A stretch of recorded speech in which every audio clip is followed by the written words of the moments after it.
J'aimerais partager avec vous un concept que je trouve inspirant, motivant, et c'est que le bien-être entretient le bien-être.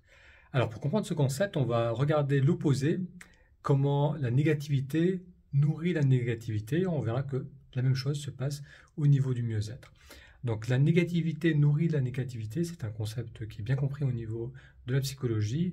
C'est déjà on a un biais négatif, c'est-à-dire qu'on a tendance à se focaliser sur ce qui ne va pas, on porte plus facilement notre attention sur les potentiels dangers. Ça, c'est propre à tous les mammifères, c'est un mécanisme de survie.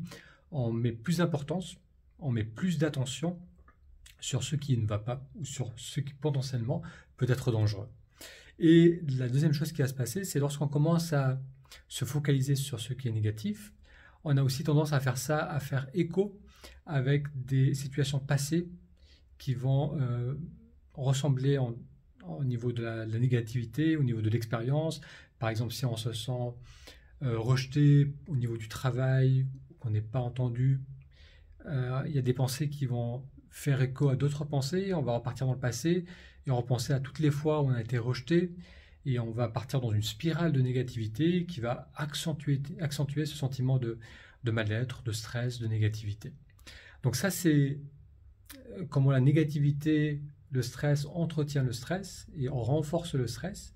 Eh bien, et c'est ça que j'aimerais partager avec vous aujourd'hui, c'est la même chose pour le sentiment de connexion et de bien-être. À chaque fois qu'on se reconnecte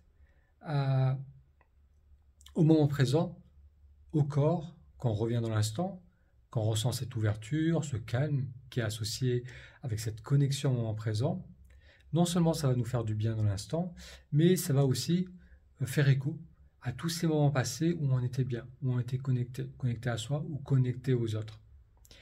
Et ça, c'est quelque chose que j'ai pu constater encore et encore. Parfois, j'ai des petites baisses de morale, il y a des préoccupations qui reviennent, et il me suffit de me reconnecter au présent, de revenir dans le corps, de me stabiliser dans cet état d'attention ouverte pour que je me rappelle tous ces moments où j'étais bien et ça accentue le bien-être. Donc, tout comme la négativité nourrit, entretient la négativité, le sentiment de connexion avec la pratique va nourrir et prendre appui sur tous les autres moments où on a été pleinement connecté.